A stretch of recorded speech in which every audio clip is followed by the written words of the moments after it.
What is going on, Green Teamers? Welcome back to the latest episode of the Green Teamers podcast. On my left, we got my boy Hugo, and on the right, we got Marvin. Today, we're going to be going over the past 4 games that occurred over this last week.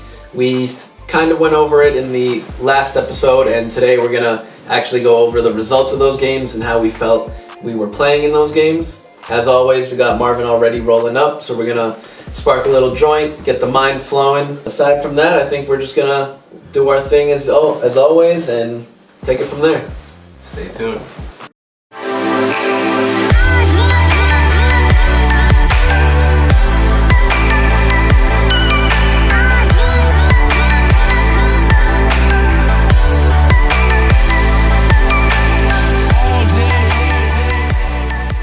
Alright guys, so we're going to start off the Celtics portion here. We're going to go over who they played this past week. This past week we had 4 games. We played the Milwaukee Bucks, the Cleveland Cavaliers twice, and yesterday we finished off the schedule with the Atlanta Hawks. Yeah. So with that, we're going to start off with the Milwaukee Bucks game. I want to give a special shout out actually to Schroeder in that game. Yeah, he showed up. At this point in the NBA, I don't think there's a better slasher or cutter going to the rim and getting those 2 points. He's doing a great job at it, and I think Tatum should honestly maybe take a page out of his book and cut to the rim like that. Cut to the rim like that, but also just learn how to get that first quick step and get the advantage over the defender. I feel that. But yeah, so shout out to Schroeder for that game. I will say, there are a couple times on offense where I see Schroeder just literally holding the ball at the top of the key, just bouncing it. We'll waste at least half the shot clock and not really run a play, run the offense. Right. And then, we'll kick it out to somebody. And at that point, that's where I think playing iso ball isn't necessarily our fault because, like I said, I noticed the person will hold the ball at the top of the key for so long that when he kicks it out to somebody else, that person now only has 8 to 6 seconds to actually make a play, actually make a move. And at that point, you can't expect them to complete the whole play. Get 2 or 3 passes going. When you only have 6 seconds, you gotta take that shot. I feel that 100%. Well, overall too, in terms of the game against the Bucks, I wasn't too impressed because Giannis wasn't playing, Milton wasn't playing. Yeah, definitely important to note that. Right. So I expected us to come out with that dub, and we did, but it did come down to the wire. It went to overtime, right? It did go to overtime, yeah. Which also has to speak some type of volume because if they don't have Giannis, Middleton, and Lopez, I don't think he played either. And we still went to OT. Fuck.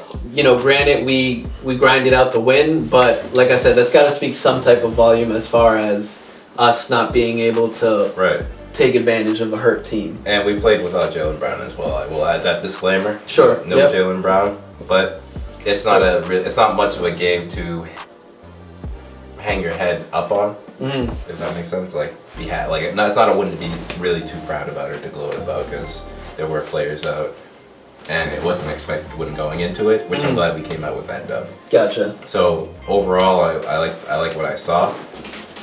I'm not happy about the fact that it still had to go to overtime. We've had that conversation. It's been a topic of discussion so far this year in terms of the squad, which is something we definitely need to address, something we definitely need to fix, which I feel like we'll do over time. But only time will tell on that one. I actually called both losses against Cleveland, so I was shocked that they did end up splitting it. But again, that second game was close. That's what I was gonna say. Is last week, if you watched our previous episode, we both predicted that we would beat the Bucks. I predicted that we would split the series with the Cavs, and Marvin predicted that we would lose both to the Cavs. So I technically got the outcome correct, but I said we would win that first game and lose the second, whereas we lost the first, won the second. Right, so you were actually... I had the right idea. Yeah, you did. But going back to that first Cavs game, we almost went on a 3-game winning streak right there against the Bucks, the Cavs twice, just because that first game we were actually up by 19 points at one point. Yeah, that's what pissed me off about that. I was trying to figure out why I was upset about that game. That was the reason why. At that point, it kind of got me thinking, and it got me thinking as far as who is actually to blame, because we have a double-digit lead, and how many times have we seen the Celtics give up that lead? Yep. So when the starters get that 19-point lead, obviously you take them out, give them a rest, you bring in the bench, and now these guys on the bench that's their job, is to maintain that lead and, get it even higher if possible. These players aren't actually stepping up and hitting their shots and really running the offense in sync. That's when the lead started to dwindle, and now it's Ime's job to kind of pull those guys back, insert the starters, because I honestly noticed the bench guys gave up that lead in about half a quarter. Yep. Which was kind of alarming, because that's kind of what happened with the lead in the Bulls game. Granted, they took about 2 quarters, but we're regressing in how quickly we give up this lead. It's insane. So that was my point that I wanted to make from this game, is who are we blaming? The bench guys because they couldn't keep a lead, or Ime because he's watching this lead dwindle, and once he inserts the starters, we're only up by 6. And at that point, as a starter, yes, you want to keep the lead, but it's kind of hard motivation-wise. Like, you just had this lead, and now you have to gain it back. Coach has got to coach. If you see that your substitutions or the players that are on the court, if you see that shit ain't working, you got to find a way to adjust. You got to find a way to sort of move around that. It makes no sense to go, oh, okay, so this lineup isn't working, but this is the game plan we had going in, so we're just gonna ride it out. Exactly. That's not. I don't. That doesn't tell me you're a great coach. A great coach would be able to see that it's not working and adjust on the fly. Mix and match. Exactly. Like, I don't see him talking. Like, I don't with the team. I don't see him yelling at them to like. There was this move around and shit. Like, there was this one. I feel that at one point in the game, not this game, I forget what game, but he was actually mic'd up and you could hear the huddle, and he was kind of just talking. He wasn't giving like hard-nosed instructions, telling the guys to step it up. He wasn't telling them what to do. He was just I needed a little bit more grit out of him, especially because at that point in the game, again, I forget what game, but we called a timeout for a reason. So calling a timeout, I expected to see some type of emotion coming from him. Some fervor, some some energy. I don't want to say he's nonchalant, because he does show that he cares. I think the whole benching situation shows that you care somewhat. So I won't say that he's too nonchalant, but you need more leadership. Yeah, especially in that this first Cavs game. Definitely need more leadership. More leadership, because once we had that lineup of, I believe it was like Grant, Jabari, Peyton Pritchard, Naismith, and Romeo. Nobody on the court there is like the leader of that group. You know what I'm trying to say? Of the second unit? Of the second unit. There's no one commanding the offense. Who's the leader of the first unit? I'd say it was like either Tatum, Jalen, maybe even Marcus Smart. I think we were supposed to name a captain before the start of the season. I don't think we ever even named that captain yet. Really? Which goes to say something. It goes to show something because I have no idea who our captain is. Like, if you could look it up real quick. But I would say Marcus Smart because of seniority. I thought it was Marcus Smart, and Horford because he's old. I would have thought they would have with Marcus Smart. I don't mean it like that. I thought it was Marcus Smart, yeah. But the way things are going, I don't think they've really officially named a captain of the squad. Mm-hmm. Which it definitely can't be Tatum. He's way too young. It's got me thinking. There's definitely some underlying issues going on with the team. So it'll be interesting to see once we get to the trade deadline. When is that trade deadline? I believe it's sometime in like January, February. I think is it before the All-Star break or after? It should be February before after the All-Star break. So right now, teams can still trade with other teams? Yeah, exactly. But after that point, the teams So how long is like the transfer window for basketball? Up until February. From when the season starts? Yeah. Or like preseason? Yeah. Or until the official off-season starts. starts. If you just signed a player or re-signed a player to a contract, you can't trade them until January 20th. Okay, so if the Celtics sign some random guy. Yeah, like we signed Josh Richardson this year. Yeah. We can't trade him until January 20th. Marcus Smart signed to a new deal. We can't trade him until January 20th. Right. Because that new deal he just got. And the same with some... It was a new guy too. Yeah, if it was a with Dennis Schroeder and that. Yeah, Dennis Schroeder is the same too. We just signed him. You can't trade him until January. Isn't his only like a year-long contract only? His is only for a year, so I wouldn't even bother trading Schroeder. I'd hold on to Schroeder. Do you think he's gonna? He's playing. The thing is, Schroeder's playing for a contract, so you're going to get a good season. You know you're going to get a good season out of Schroeder. Because he wants to show right that his worth. Yeah. How much? Like he's playing for a contract next year.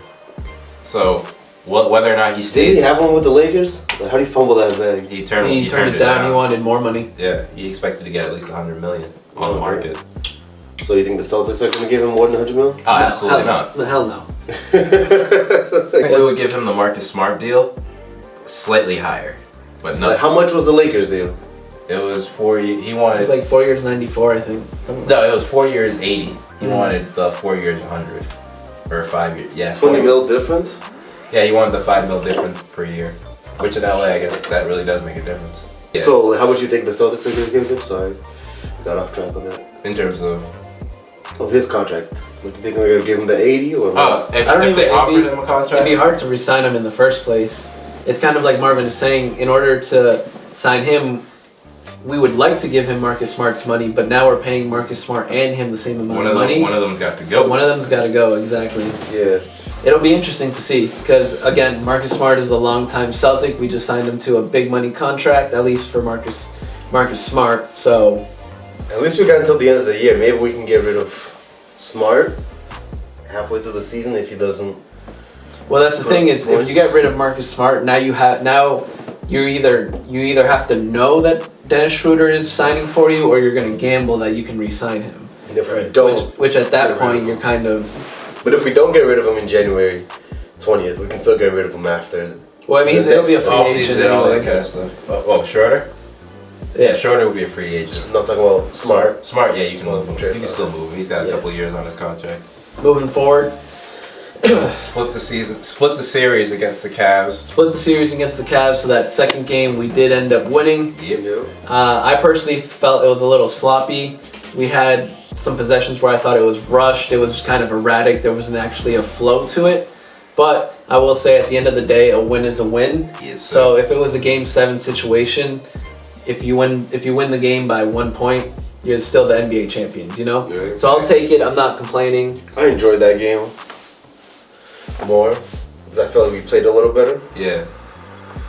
Definitely played a little bit better, but the overall shots are just not falling at all. We had 37 points in that first half. I don't know if you guys remember that, but 37 points in the first half, most of the time is not gonna be enough to keep you close at halftime with the other team. This time around, the Cavs just happened to. I think they were only up by like 4 or maybe 5 at halftime, if I remember correctly. Rubio was on fire. He was going off. Yeah, he had a couple shots at the end there where I was like, damn, you Kevin Durant out there, like he's really taking it upon himself. We could use a Ricky Rubio on the squad. You think so? Somebody who can. Somebody who can be a floor general. Yes, but I don't really see Ricky Rubio as a shooter, and that's what we really need right now. We don't. The thing is, we don't need a shoot. We don't need another guy who's focused on getting his offensively. Yeah, I think we do. I mean, we got We need Tatum a guy. and Jalen. Yeah, we need a guy who makes it Dennis. easier for Tatum and Jalen to get their shots. I'm gonna have to disagree with you there. I don't think we need Jalen and Tatum to get more shots. I think we need them to hit their shots, but I think we need 2-3 other guys to consistently hit their shots as well. And like I said, I don't see Ricky Rubio being that guy. I think we have those guys already. Everybody else on the roster is trying to score. That's the key thing though, is they're trying to score, but they're not scoring. I think you can't tell me anybody. Exactly. But that's the problem because everyone's just shooting. They don't have a facilitator. Yeah. They don't have a legit facilitator. Somebody who's looking to give them dimes. I think if you had somebody who was willing to give the assist, it would make Brown and Tatum's shot selections easier because they're taking tough shots. That's all they're doing is taking tough shots. I think it would make their shot selection because easier. they feel that they have to. I think, and it's like it's up to me. And then it would free up the other players as well. If you have Rubio dishing out to an open Naismith, an open Pritchard, all that kind of stuff, it heightens your chances of scoring for those players. Again, I completely see your logic in that, but my logic is, yes, if Ricky Rubio makes it easier for them while they're open and gets them the ball while they're open, now it's their job to hit that shot. And as you can tell from that second Cavs game, even fast forwarding to last night, or fast forwarding from the Cavs game to last night, we're not hitting the shots. The offense is struggling. It's not coming together right now. It's unfortunate that all these guys are in a slump at the exact same time. Right. That's what's killing us mainly. I will say the defense has been stepping up. We're looking a lot more cohesive. We talked about earlier where before we would see two guys just running to the same defender and it looked like we were just mixed up. Like what exactly is the defensive scheme that we're doing? Yeah. I will say the defense is coming together, and I'm hoping that with the defense coming together we can go off that saying that defense wins championships, and I hope that'll start to carry us. But again, those shots got to start falling for us. Yeah, I agree. Absolutely. Yeah. What I noticed a lot too in the Hawks game was a lot of turnovers.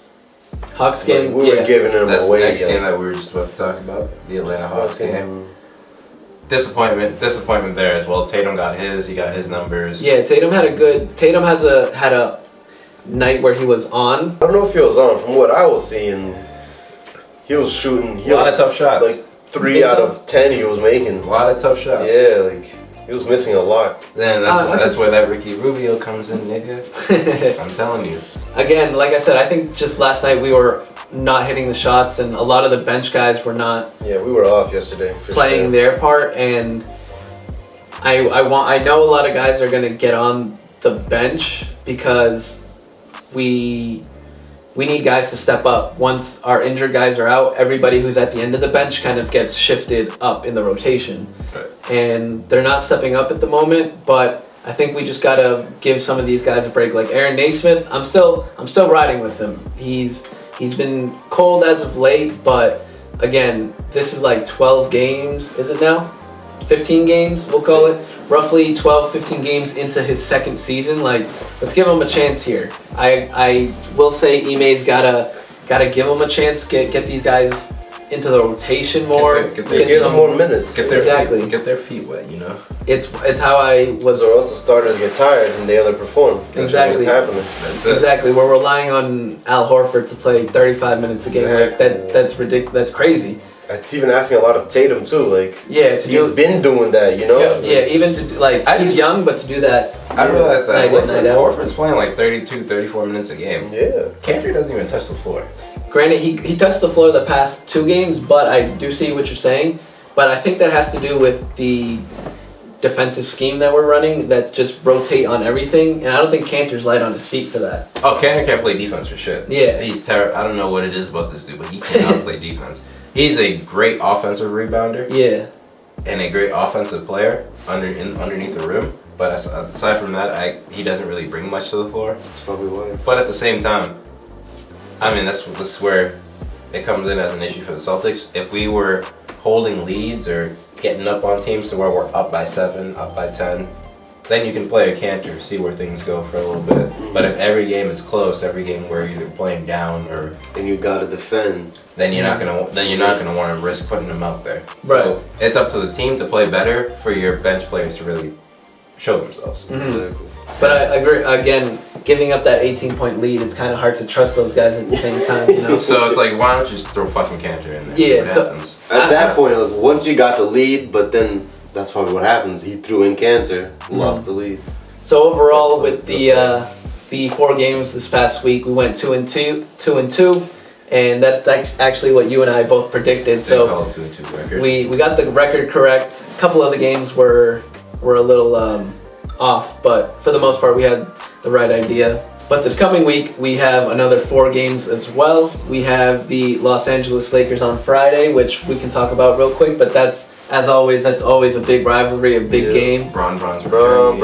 Apparently LeBron's return, but we got the Lakers on Friday, we got the Thunder on Saturday, got the Rockets on Monday, and the Brooklyn Nets on Wednesday, All which big again, names, you know. Yeah. again, the Brooklyn Nets is going to be a big game to finish off that week. But tell me guys, what do you guys think about that Friday game against the Lakers?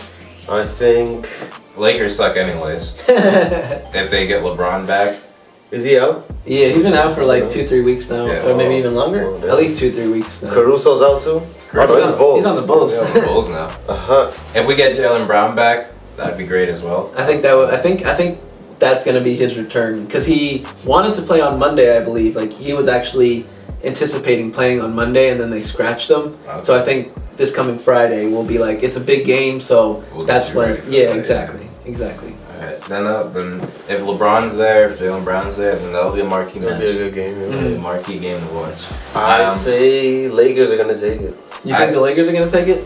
We both suck right now. I think Celtics will take it. Overall, with the 4 games though, I'm gonna call another 2-2, and that's gonna be 2 weeks in a row where we sort of sit hovering above and below 500. Which is starting to get a little worrying because we're getting closer to the first quarter of the season, right. The first third, and we're a floating 500 team right now. So we're not taking that, that 6-7 game winning streak where we're really coming together. The offense starts flowing and whatnot. So hopefully it'll start coming together. But I agree, we'll beat the Lakers on Friday. I think Tatum will step up. It's his favorite team, like you were mentioning earlier. So he's got to play with a chip on his shoulder because he's on the Celtics now. Yep. So I think we'll beat the Lakers, we'll beat the Thunder, we'll beat the Rockets, and we'll lose to the Nets. Oh, so you're calling 3-1? I'm calling 3-1. I'm calling the games that we're winning. They're not going to be the prettiest. I still think we're going to be struggling. I think the shots are finally going to start falling for us. Like you said, Jaylen Brown is coming back. I think we forgot to mention this, but Rob Williams is actually technically out hurt. Right. But I think if he's back on Friday, then that'll also just help us help that 3-1 record that I'm talking about. Okay. So I'm calling 3-1. Like I said, winning the first 3, losing against the Nets because it's the Nets. KD is just gonna do KD, and Harden is just gonna add to that. So I think we're 3-1. I think we're gonna lose against OKC. You think so? For sure. Yeah, I think we're gonna go 2-2. I agree now with you guys. We might beat the Lakers, but we're probably gonna lose against OKC because it's a back-to-back game, and I think we might go all out against the Lakers. Okay, that's a good point. And then not be fit enough for Saturday, but then rest for Monday, and then get smacked by the Brooklyn. Or surprise and. Is that game in LA or here? That I couldn't tell you. It's here. Yeah. So I was looking at tickets. These are all home games. Are they? Yeah. Okay, we're on a little home stretch. But then after we're all the way. Yeah, like 4 weeks. That makes sense. Yeah. So you're calling 2-2. You said beating the Lakers. Beating the Lakers, losing OKC, beating Houston, Rockets, losing to the Nets. So you're going win, lose, win, lose. Yep. I'm going win, win, win, lose. You're going win, win, win, win. I'm going win, lose, lose, win. Win, lose, lose, win. Yeah, we'll beat Brooklyn in LA. Damn. So you said okay. I could see why you actually say that because we said we have a tendency to step up. A couple podcasts ago, we have a tendency to step up for the bigger teams and just nonchalant against the smaller teams because we're supposed to beat them. So I'm looking at a sub 500, slightly above 500 record. You're right though. We're in the first quarter. We're finishing up the first quarter of the season, and we're still at 500. That's a little cause for concern. I hope we can steady the ship. Yeah. But with that being said, guys, we appreciate you guys watching. Yeah. We went over last week's games. We took a small little look into this coming week's games. So hopefully, I hope I'll be right because that'll mean we went 3-1. Right. But stay tuned for next week's episode. So we'll see the results. We'll go over them. Tune in to part 2. We ain't done yet. Peace.